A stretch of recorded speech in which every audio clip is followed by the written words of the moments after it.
네, 오늘은 이 로마서 12장 이 전체 말씀을 살펴볼 텐데, 우리 지난 주일 설교 그 내용에 관해서 잠깐 먼저 말씀을 드리고, 요즘 우리 사순절 묵상 10계명 말씀으로 묵상을 하고 있는데, 그 내용도 조금씩 다시 떠올리면서 이 로마서 12장을 한번 살펴보도록 하겠습니다.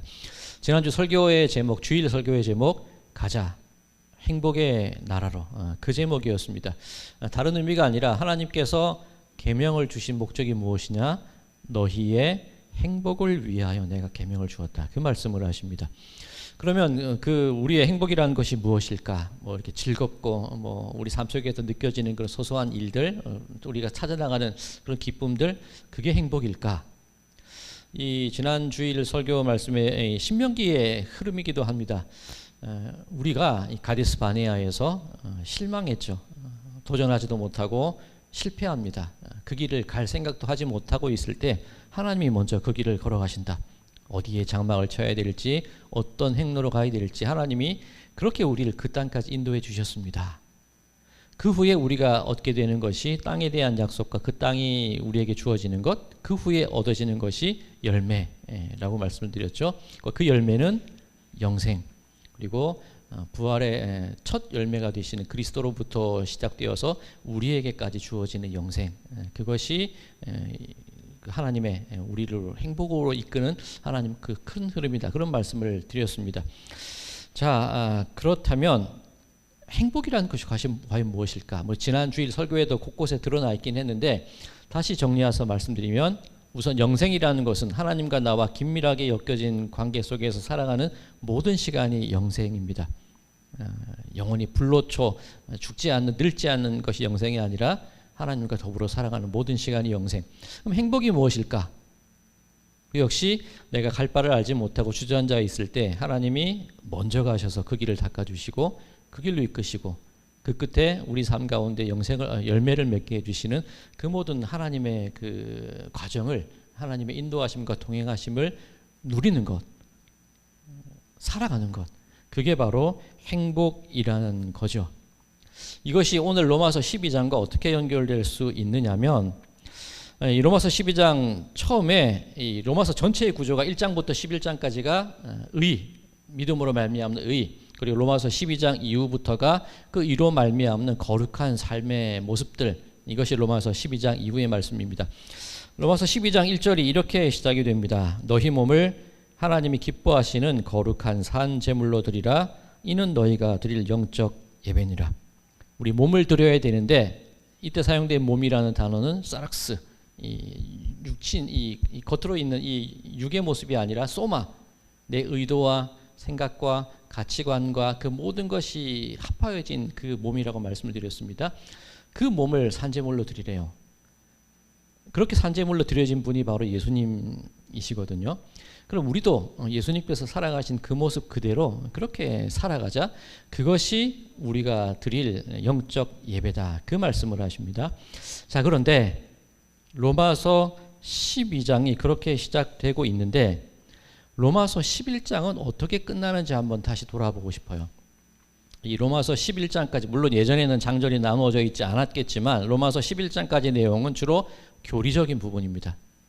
어떻게 구원받을 수 있고 어떻게 의로워질 수 있는가. 그런데 이 11장 마지막 부분이 하나님에 대한 찬송으로 끝이 나요. 로마서 11장 33절, 깊도다 하나님의 지혜와 지식의 풍성함이여 그의 판단은 헤아리지 못할 것이며 그의 길은 찾지 못할 것이로다. 누가 주의 마음을 알았느냐? 누가 그의 모사가 되었느냐? 누가 주께 먼저 드려서 갚으심을 받겠느냐? 자, 여기까지 읽으면 우리는 주님의 길을 알지 못한다는 거죠. 우리는 가데스 바네아에서 지쳐 있다는 겁니다. 마땅히 하나님이 가라라고 명령하신 분명한 길이 있는데 그 길을 가지 못하는 거예요. 두려움, 실망, 지레 겁먹고. 그런데 그 길을 걸어가게 하시는 분이 누구냐? 11장 36절, 이는 만물이 주에게서 나오고 주로 말미암고 주에게로 돌아감이라. 그에게 영광이 세세에 있을지어다. 아멘. 자, 모든 근원, 모든 운동의 근원, 모든 삶의 근원, 과정, 현재와 미래의 모든 일들이 다 하나님의 인도하심 가운데 있습니다. 그래서 하나님께 세세의 영광을 드립니다. 찬양으로 끝이 나요. 그리고 이어지는 구절이 로마서 12장 1절, 이것이 너희가 드릴 거룩한 영적 예배니라. 그 예배가 행복의 예배를 드리지 않는 거예요. 그죠? 이 로마서 12장과 신명기를 굳이 연결을 시키자면 가데스 바네아에서 갈 바를 알지 못해 실망하고 있었습니다. 우리의 실패의 자리입니다. 그런데 하나님이 우리의 실패의 자리에서 일하십니다. 로마서 이야기는 유대인의 실패가 이방인의 구원으로 연결되었습니다. 그렇다고 해서 유대인이 실패했다고 내버려 두실 분이 하나님이 아니시지요. 하나님은 어떻게든 그들을 다시 이끌어 주실 겁니다. 이게 로마서의 과정이죠. 즉 가데스 바네아에서 실망하고 있었지만 하나님은 우리 먼저 그 길을 가시고 우리로 걸어가게 하셨습니다. 유대인이 실패함으로 이 세상 가운데 예수 그리스도에 대한 박해와 하나님의 기대가 저버려진 것 같았지만 하나님은 그 길을 인도하고 계십니다. 그러니 우리가 살아갈 삶은 행복이요, 거룩한 영적 예배, 기쁨으로 드리는 예배요, 즐거움으로 감사로 드리는 예배, 그것이 우리가 살아가야 될 삶의 모습입니다. 그래서 가자 행복의 나라로, 그렇게 이야기가 이어지는 겁니다. 자, 우리가 주일 성수라고 얘기를 할 때 보통 많은 분들이 그렇게 말씀을 하세요. 그죠? 주일 반드시 지켜야 되고 주일은 거룩한 날이야. 그런데 마치 주일 성수를 율법에 나와 있는 안식일을 지키는 것과 같은 수준으로 우리들이 생각을 해요. 우리 지난 묵상 말씀 안식일을 거룩히 여기라는 말씀 속에서 이 주일과 안식일은 다르지만 같다는 말씀을 드렸습니다. 그런데 우리가 주일 성수를 해야 되는 이유가 어디 있나요? 율법 때문에? 아니죠. 주일은 그런 의미가 아니라고 말씀을 드렸죠. 의무감 때문에 벌 받을까 봐 징벌로 많은 교회에서 주일 성수를 얘기할 때 사람들에게 두려움을 줘요. 죄책감을 줘요. 직장생활 때문이라든가 아니면 질병의 문제, 여러 가지 삶의 복잡함 때문에 주일을 지키지 못하시는 분들이 많이 계세요. 그런데 거기에 대고 주일을 성수해야 돼, 율법적인 의무감으로 강요를 하게 되면 그 마음 가운데는 죄책감과 두려움밖에 남지가 않습니다. 우리가 드리는 예배의 근본적인 마음이 무엇이냐면 행복이라는 거예요. 기쁨이라는 거예요. 우리가 드릴 영적 예배, 그 마음으로 주일과 예배의 삶들을 지켜나가자는 겁니다. 만약에 그렇다면 내가 예배를 못 드려서 찜찜해, 이렇게 가다가 사고라도 나는 게 아닐까, 벌 받는 게 아닐까, 그 마음이 아니라 내가 예배를 못 드려서 그 행복의 시간을 내가 이번 주에 놓쳤네, 내가 어떻게든 그 행복의 그 시간들을 다시 누려야겠어, 그 기대감과 그 소망으로 찾아가는 시간이 바로 주일 예배, 우리의 예배의 시간이 되어야 된다는 그 의미가 되는 겁니다. 자, 그 생각 속에서 계속해서 오늘 로마서 12장 3절로 넘어가게 되면 각 사람에게 나누어 주신 믿음의 분량대로 지혜롭게 생각하라. 자, 로마서 12장 처음은 하나님과 우리의 거룩한 관계, 거룩한 예배드림으로 기쁨을 회복합시다, 기쁨의 예배를 드립시다, 그 얘기가 나오고, 그 다음에 하나님께서 우리에게 주시는 것이 무엇이냐면 믿음의 분량대로 지혜롭게 생각할 것을 우리에게 주신다는 거예요. 그럼 믿음의 분량, 이 분량이라는 것이 기준이라고 말씀을 드렸죠. 메트론. 생각의 기준, 믿음의 기준, 그 생각대로 하나님이 우리에게 부어주시는 생각대로 우리들은 행동을 하게 되어 있습니다. 그 얘기를 하는 겁니다. 베드로가 주님을 배반하고 그 배신의 밤을 보낼 때 닭 우는 소리가 들렸을 때 예수님이 나를 배반할 거야, 그 생각이 남으로 통곡하였다 그랬죠. 그런데 가룟 유다의 경우는 어떻습니까? 마귀가 예수를 넘겨줄 생각을 유다에게 심었더라, 그렇게 되어 있죠. 우리 삶 속에 나오는 그 모든 행동들, 그것이 내 결단과 내 수고와 내 인생의 방향대로, 의지대로 살아가는 것이 아니라 하나님이 주시는 생각이 있을 때에 그 자리에서 우리가 통곡하고 회개하게 되고, 사탄이 주는 생각이 있을 때 예수를 팔 생각을 넣었더라. 그리고 그 후부터 이 가룟 유다가 계획한 것이 무엇이냐면 어떻게 예수를 저들에게 넘길까 계획하더라. 그 얘기가 이어지는 겁니다. 우리의 행복의 예배, 기쁨의 삶들, 그 삶을 살아가기 위해서는 하나님께서 우리에게 주시는 생각이 내 삶의 기준이 되고 그 생각대로 행동으로 나오게 될 때 우리는 이 세상을 기쁘게 살아갈 수 있습니다. 그 얘기가 되는 거죠. 그런 다음에 이어지는 것이 은사에 관한 얘기입니다. 즉 하나님이 주시는 생각으로 우리가 은사, 하나님의 선물을 행하면서 살아간다는 뜻은 우열이 없다는 거예요. 높고 낮음이 없다는 거예요. 먼저와 나중이 없다는 거예요. 하나님이 주신 생각인데 그 생각에 어떻게 선후가 있고 중요한 것과 덜 중요한 것이 있겠습니까? 바리새인들의 생각, 주님, 제일 큰 계명이 무엇입니까? 예수님의 대답, 크고 첫째 되는 계명은 하나님을 사랑하라. 둘째도 이와 같으니 이웃을 사랑하라. 사람들의 생각 속에는 중요하고 덜 중요하고 하찮은 것이 나누어져 있는지 모르겠지만 예수님께서 주시는 생각 속에는 그런 구분과 서열이 없다는 거죠. 이와 같으니. 자, 오늘 우리 새벽 묵상에 좀 남성과 여성의 어떤 이혼과 결혼에 관한 말씀을 오늘 나누었습니다. 자, 바리새인들이 질문을 해요. 그 여자를 내어 쫓는 것이 옳습니까? 예수님의 대답은 무엇이었습니까? 하나님께서 남자와 여자를 창조하셨다. 성별이 구분이 아니죠. 사람이 부모를 떠나 한 몸이 될 것이다. 창세기 원문에는 남자가 부모를 떠나 여자와 합할지라 되어 있는데 예수님의 말씀은 사람이 남성과 여성이 구별이 없다는 거죠. 이게 하나님이 주시는 생각, 예수님이 주시는 생각이라는 거예요. 우열, 선후, 구분, 중요하고 덜 중요한 것, 그것이 아니라 똑같이 이와 같으니라는 그 생각 속에서 우리들의 삶을 살아가야 된다, 그 말씀을 하시는 겁니다. 그렇게 은사를 바라보자는 거예요. 그러니 은사에도 높고 낮음이 있을 수 없고 중하고 덜함이 있을 수 없죠. 이게 지체라는 말로 표현이 되고 있습니다. 자, 오늘 이 은사라는 것 어떤 것이 있는지 한번 살펴볼 텐데 로마서 12장에는 7개의 은사가 나와 있습니다. 이것이 전부라는 의미가 아니라 완전의 숫자, 모든 은사를 대표하는 것이라고 할 수 있습니다. 첫 번째, 예언의 은사. 이 예언이라는 것 미리 일어날 일을 생각한다. 그렇게 그런 의미도 있습니다만 예금할 때 예자를 쓰죠. 맡겨두는 것. 하나님이 맡겨주신 말씀을 전달하는 것, 그게 예언입니다. 지금으로 말하자면 이 목회자의 설교라고도 할 수가 있을 겁니다. 그런데 이 예언을 해야 되는데 어떻게 예언을 해야 되냐? 예언을 하되 믿음의 분수대로 하라. 분수를 알아라. 그런 의미라기보다는 이 분수라는 것이 이 아날로기아라는 단어를 씁니다. 이게 이 메트론이라는 단어와 거의 비슷해요.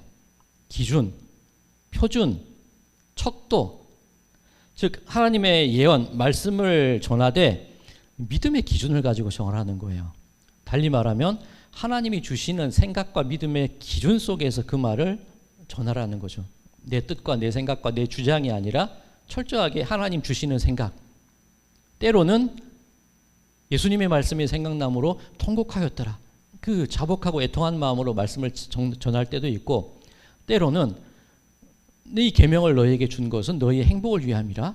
그 행복에 가득한 마음으로, 그 기쁨으로 말씀을 전할 수도 있다는 거죠. 이게 바로 예언이라는 얘기입니다.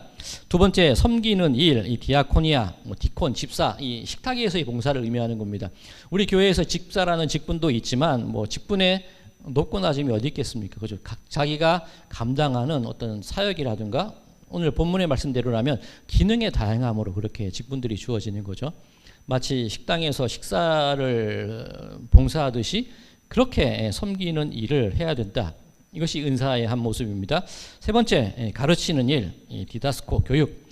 자, 이 가르치는 게 이 디모데 후서에 보면 바울이 자기 자신을 어떻게 소개하고 있냐면 디모데 후서 1장 11절입니다.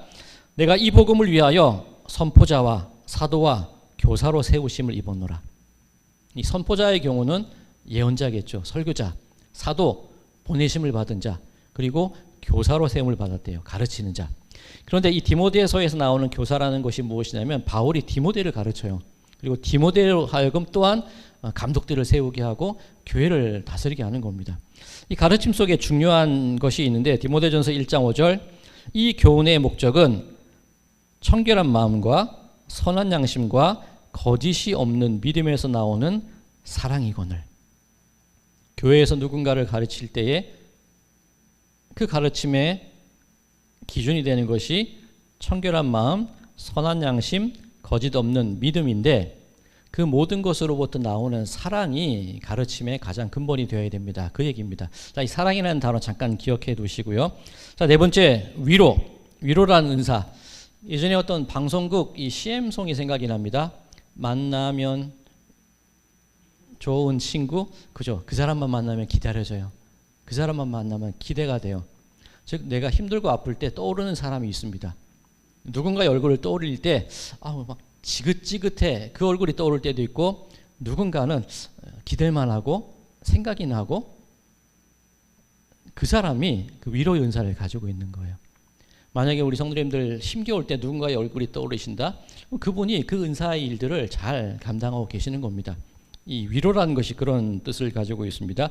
다섯 번째, 구제. 이 초대교회에서 행했던 매일의 구제도 있습니다. 그런데 이 구제에는 기준이 있어요. 구제는 성실함으로 하라라고 되어 있습니다.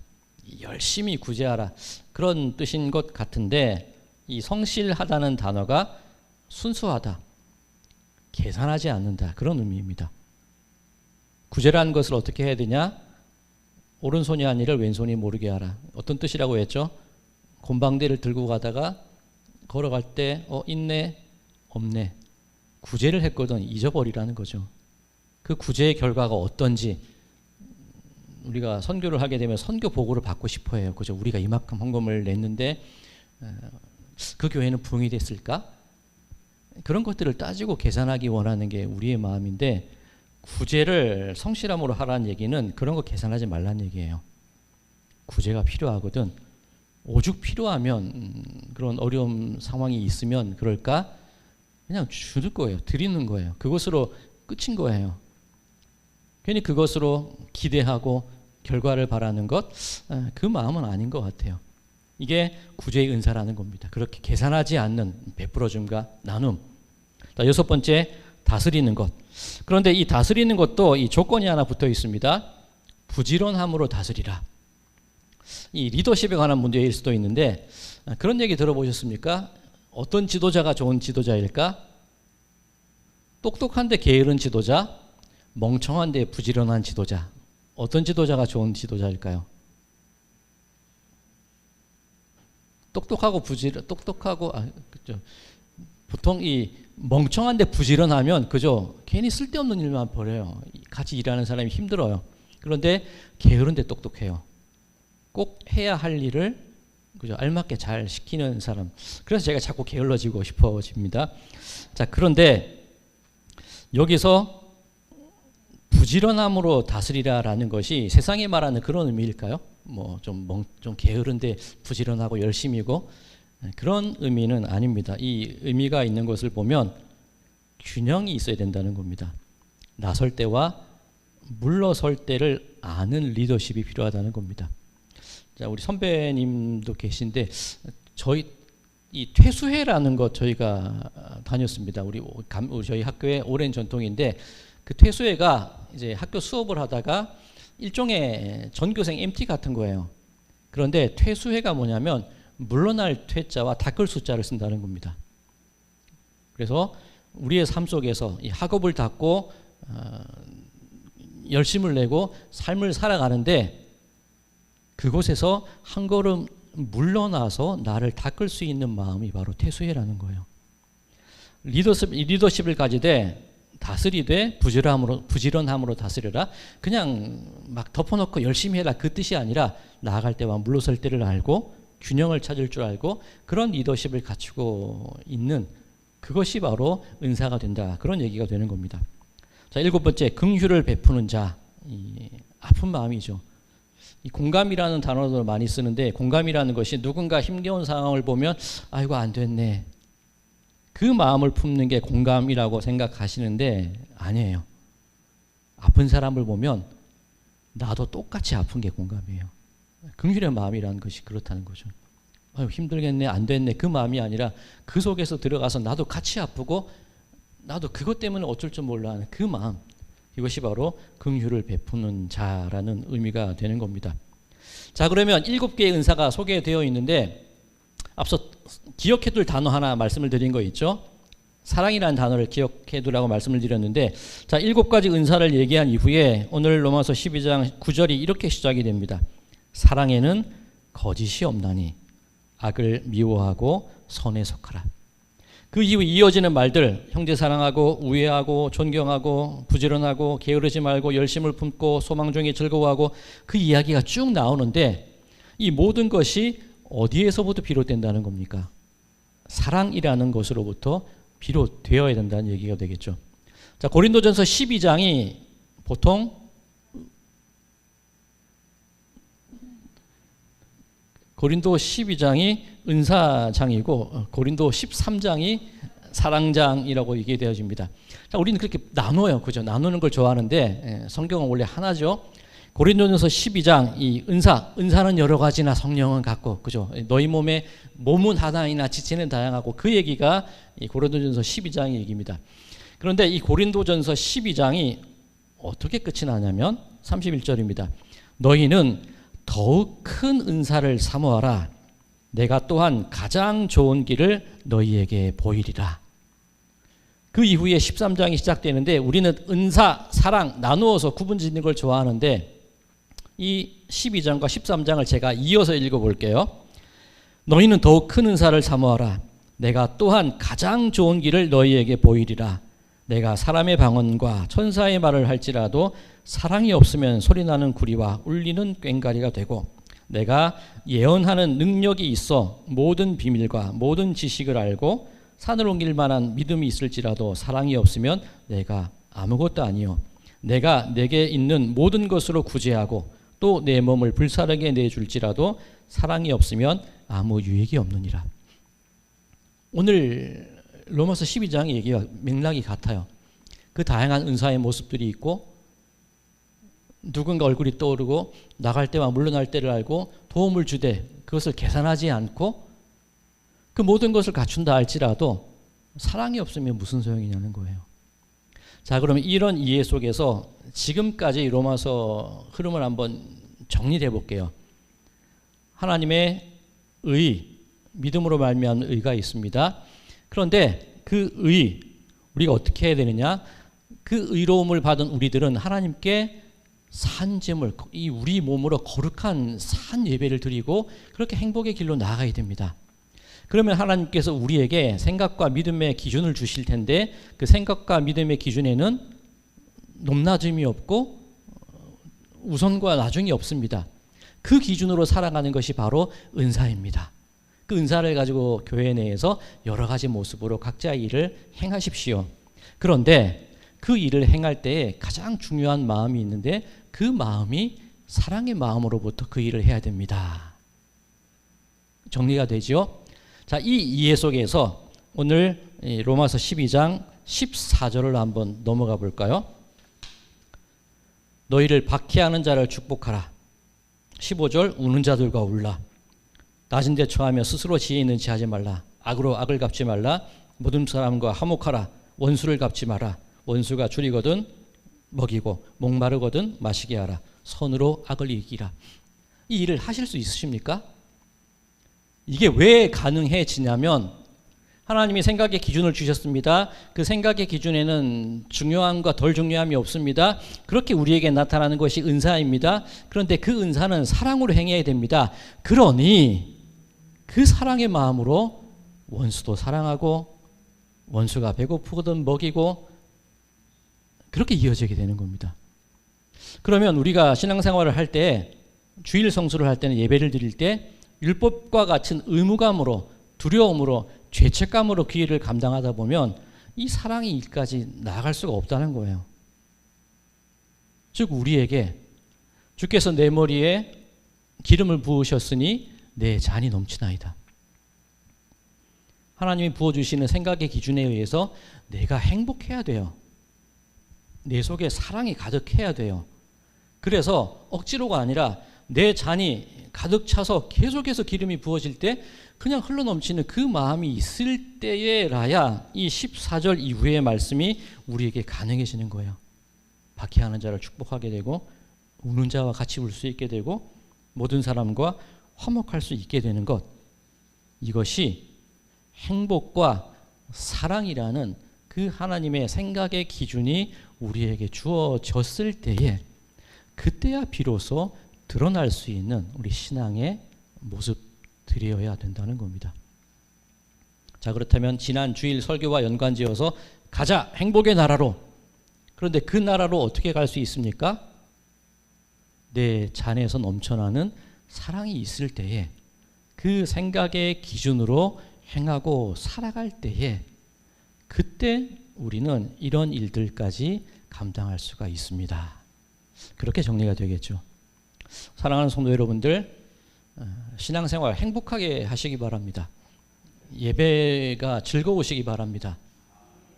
당신이 설교를 재밌게 하면 즐겁겠죠. 그죠? 그런데 쉽지가 않네요. 아멘 하셨습니다.